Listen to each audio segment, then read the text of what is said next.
আরজি করের নিগৃহীত ডাক্তারি ছাত্রী বড় চক্রান্তের শিকার এবং সেই চক্রান্তটা তৈরি হয়েছিল আরজি করের ভিতর থেকেই। বর্তমানে সিবিআই এই মামলার তদন্তভার নিয়েছে। আমরা চাই দৃঢ়তার সঙ্গে তদন্ত করুক, কারণ সারা ভারতের প্রভাব পড়েছে। আরজি করের ঘটনা নিয়ে এবারে বড়সড় ষড়যন্ত্রের কথা সামনে আনলেন রাজ্যের শাসক দলের মন্ত্রী শোভনদেব চট্টোপাধ্যায়। তিনি দাবি করেছেন এই ঘটনায় ডাক্তারি ছাত্রী বড় চক্রান্তের শিকার হয়েছিলেন। আরজি কর কাণ্ডে উত্তাল রাজ্য রাজনীতি, দিকে দিকে প্রতিবাদের বহর ক্রমশ বড় হচ্ছে। অভয়ার বিচার চেয়ে দেশ থেকে বিদেশে লক্ষ লক্ষ মানুষ প্রতিবাদে নেমেছেন।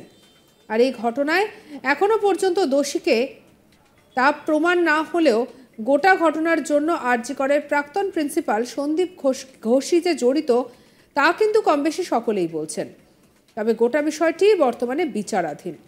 এই অবস্থায় রবিবার খড়দার রহরা বাজারে একটি রক্তদান শিবিরে যোগদান পশ্চিমবঙ্গের কৃষি মন্ত্রী তথা খড়দার বিধায়ক শোভনদেব চট্টোপাধ্যায়। অনুষ্ঠান শেষে মন্ত্রী সাংবাদিকদের মুখোমুখি হয়ে বলেন, আরজি করে নির্যাতিতা ডাক্তারি ছাত্রী বড় চক্রান্তের শিকার এবং সেই চক্রান্তটা তৈরি হয়েছিল আরজি করের ভিতর থেকেই। বর্তমানে সিবিআই এই মামলার তদন্তভার নিয়েছে। আমরা চাই দৃঢ়তার সঙ্গে তদন্ত করুক, কারণ সারা ভারতে এর প্রভাব পড়েছে। এটাও ঠিক যে সারা ভারতবর্ষ প্রতি 15 মিনিটে সেখানে প্রতি 15 মিনিটে একটা করে এরকম ধরনের ঘটনা ঘটে। এর জন্য করা আইন চাই। আমরা ডাক্তারদের বলবো যে আপনারা আন্দোলন করুন, আমরা আপনাদের সঙ্গে আছি। শুধু আপনাদের কাছে অনুরোধ, যারা দুস্থ মানুষ, যাদের বেসরকারি হাসপাতালে যাওয়া সম্ভব নয়, এই গরিব মানুষগুলো কোথায় যাবে? সিবিআই তল্লাশি করুক, আমাদের কোনো অসুবিধা নেই। অনেকে ধারণা এতে অনেক মানুষ যুক্ত রয়েছেন, সেই দোষীদের চরম শাস্তি দিক, তাতেও আমাদের কোনো অসুবিধা নেই। কি বলছেন মন্ত্রী, শুনবো।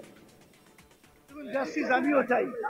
আমি মেয়েটির বাড়িতে গিয়েছিলাম, আমার দুঃখে বুক ফেটে গিয়েছিল যে এইভাবে একটা মেয়ে মারা চলে গেল আমাদের কাছ থেকে। এবং আমি এটাও মনে করি যেটা বড় একটা চক্রান্তের শিকার ছিল মেয়েটি, আমাদের খুব বড় চক্রান্ত।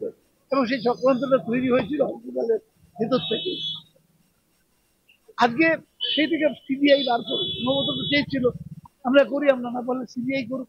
সিবিআই নিয়েছে, সিবিআই কেও চাইছি আমরা যে তারা যেন দৃঢ়তার সঙ্গে এই ব্যাপারটা করে, তো এর ইফেক্টটা সারা ভারতবর্ষ রয়েছে, সারা ভারতবর্ষ রয়েছে। আমরা চাই, যদিও এটাও ঠিক যে সারা ভারতবর্ষে প্রতি 15 মিনিটে একটা করে বিভিন্ন রাজ্যে, সেগুলোও তো খারাপ। কড়া আইন চাই।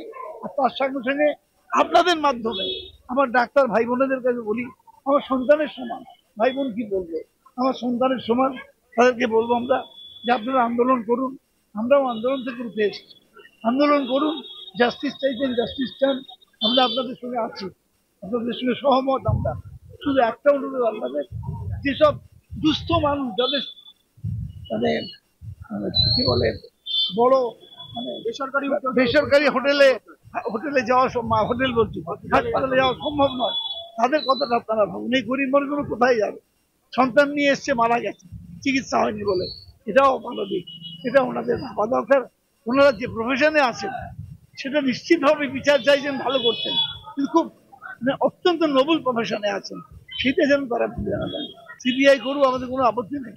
তল্লাশি করে দোষীদের বার করুক। দোষ একজন করেছে না 5 জন করেছে কেউ বুঝতে পারছি না। অনেকের ধারণা অনেক বেশি লোকের মধ্যে যুক্ত আছে। সেই দোষীদের সাব্যস্ত করুক, চরম শাস্তি দিয়ে আমাদের কোনো আপত্তি নেই। আর এ নিয়ে আমাদের কলিগ দীপক দেবনাথের রিপোর্ট দেখাবো।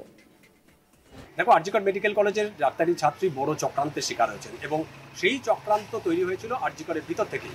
এরকম একটি মারাত্মক অভিযোগ তুলেছেন রাজ্যের শাসক দলের বিধায়ক এবং রাজ্যের কৃষিমন্ত্রী শোভনদেব চট্টোপাধ্যায়। আজকে সকালবেলার দিকে খড়দার একটি রক্তদান শিবির ছিল এবং সেই রক্তদান শিবিরের ফাঁকে যখন তাকে এই ইস্যুতে তাকে যখন প্রশ্ন করা হয়, তিনি সরাসরি অভিযোগ করেছেন যে যেই ছাত্রীর মৃত্যু হয়েছে, যাকে ধর্ষণের অভিযোগ উঠেছে, সেই ছাত্রী একটা বড় চক্রান্তের শিকার। এবং তিনি নিজেই বলেছেন যে এই চক্রান্তটি তৈরি হয়েছিল আরজি করের ভিতর থেকেই। এরকম একটি বিস্ফোরক মন্তব্য। এবং তিনি এও বলেছেন যে এসে যে 9 তারিখে যে ঘটনাটা ঘটেছে, সেই ঘটনার পর থেকে এখনো পর্যন্ত প্রায় 2 সপ্তাহ ধরে গোটা দেশ জুড়ে আন্দোলন চলেছে, রাজ্য জুড়ে আন্দোলন চলছে, বিক্ষোভ চলছে, প্রতিবাদ চলছে। যে সমস্ত ডাক্তারি ছাত্ররা আছে তারা সেই আন্দোলনে যোগ দিয়েছে। এবং সেক্ষেত্রে চিকিৎসা পরিষেবা কিছুটা বিঘ্নিত হচ্ছে বলেই অভিযোগ। এবং সেই বিষয়টি উত্থাপন করেই তিনি বলেছেন যে আন্দোলন যেটা চলছে সেটা চলুক, কারণ পশ্চিমবঙ্গ সরকার বা তৃণমূল তারাও চায় এই আন্দোলনটা চলুক এবং আন্দোলনের পাশেই তারা আছে। কিন্তু পাশাপাশি এটাও খেয়াল রাখতে হবে যে যারা দুস্থ রোগী বা যারা চিকিৎসা পরিষেবা পেতে সরকারি হাসপাতালে আসছেন তারা যেন সেই পরিষেবাটা পান এবং এই বিষয়টি সুনিশ্চিত করতে হবে। এবং তুমি জানো যে আজকে সকালবেলা থেকেই রাজ্যের অন্তত 15টির বেশি জায়গায় সিবিআই বিভিন্ন জায়গায় রেড করছে, অভিযান চালাচ্ছে। সেই বিষয়টি নিয়েও তুমি এই শোভনদেব চট্টোপাধ্যায় মুখ খুলেছেন। তিনি বলেছেন যে যেখানে খুশি সিবিআই তদন্ত চালাতে পারে, অভিযান চালাতে পারছে, তাদের কিছু নাই, কিন্তু যারা দোষী, যারা অভিযুক্ত তাদেরকে যেন অবিলম্বে তাদেরকে গ্রেপ্তার করে তাদেরকে যেন উপযুক্ত শাস্তি দেওয়া হয়। এবং তিনিও বলেছেন যে এই ঘটনায় সে একজন জড়িত থাকুক কিংবা 5 জন, সেটি দেখার তাদের বিষয় নয়। একজন থাকুক বা 5 জন থাকুক, যে যতজনই থাকুক না কেন তাদেরকে অবিলম্বে গ্রেপ্তার করা হোক এবং তাদেরকে বিচারের কাঠগড়ায় দাঁড়ানো হোক। তুমি জানো যে এই যে 9 তারিখে যে ঘটনা, এই ঘটনা নিয়ে কিন্তু বিরোধীরা প্রায়শই অভিযোগ করছেন, ছাত্রছাত্রীরা অভিযোগ করছেন যে এই ছাত্রগণ মানে এই যে আরজিকরের যেই হাসপাতাল, এই হাসপাতালের ভিতর থেকেই একটা এই ষড়যন্ত্র হয়েছিল এবং সেই ষড়যন্ত্রের শিকার হয়েছিলেন এই নির্যাতিতা ছাত্রী। এবং নির্যাতিতা ছাত্রীর বাবা মাও স্বীকার করেছিলেন, বলছিলেন বারবার করে যে বেশ কিছুদিন ধরে তার উপরে একটা এই অভিযোগ করে আসছিলেন, মানে ছাত্রী তার বাবা মাকে অভিযোগ করে আসছিলেন যে তাদের ভালো লাগছে না এবং বিশেষ করে সেই ডিপার্টমেন্টের যে তার উপরেই অভিযোগ ছিল, তাকে বেশি করে ডিউটি করানো হতো এবং তার যে ভালো লাগছিল না এটা কিন্তু বাবা মাকে বলেছে। এবং বাবা মাও বিভিন্ন সময় ক্যামেরার সামনে বলেছেন যে কোথাও যেন ছাত্রীর মনে, তাদের মেয়ের মনের মধ্যে একটা আশঙ্কা ছিল, একটা ছিল যে আর তাকে পড়াশোনা করতে ভালো লাগছে না। তো সেই ব্যাপারেই বারে বারে করতেন, কিন্তু তারপরেও মেয়ে চেয়েছিলেন যে গোল্ড মেডেল হতে, মানে গোল্ড মেডেল পেতে, কিন্তু সেটা তাকে করতে দেওয়া হয়নি। সেই করতে না দেওয়ার কারণেই কিন্তু তাকে এরকম অকালে প্রাণ চলে যেতে হলো। এবং সেই বিষয়টি যেই অভিযোগ করছে বিরোধীরা বারবার করে, কিন্তু সেই কার্যত সেই যে অভিযোগ, সেই অভিযোগকে কার্যত মান্যতা দিলেন রাজ্যের এই বর্ষিয়ান মন্ত্রী শোভনদেব চট্টোপাধ্যায়। আরজিকরে নিগৃহীত ডাক্তারি ছাত্রী বড় চক্রান্তের শিকার এবং সেই চক্রান্তটা তৈরি হয়েছিল আরজিকরের ভিতর থেকে। বর্তমানে সিবিআই এর এই মামলার তদন্ত ভার নিয়েছে এবং সেই মামলার দ্রুত শুনানি হোক, দ্রুত তদন্তে সাড়া পড়ুক, এমনটাই চাইছেন এবারে মন্ত্রী। কারণ সারা ভারতের প্রভাব পড়েছে। আরজিকরের ঘটনা নিয়ে বড়সড় ষড়যন্ত্রের কথা সামনে আনলেন রাজ্যের শাসক দলের মন্ত্রী শোভনদেব চট্টোপাধ্যায়।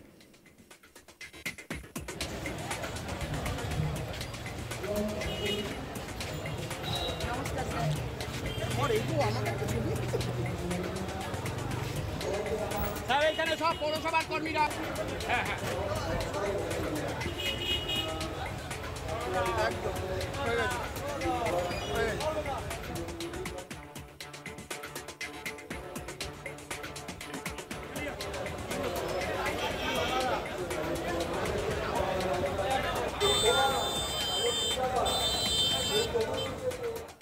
সাবস্ক্রাইব করুন চ্যানেলটিকে।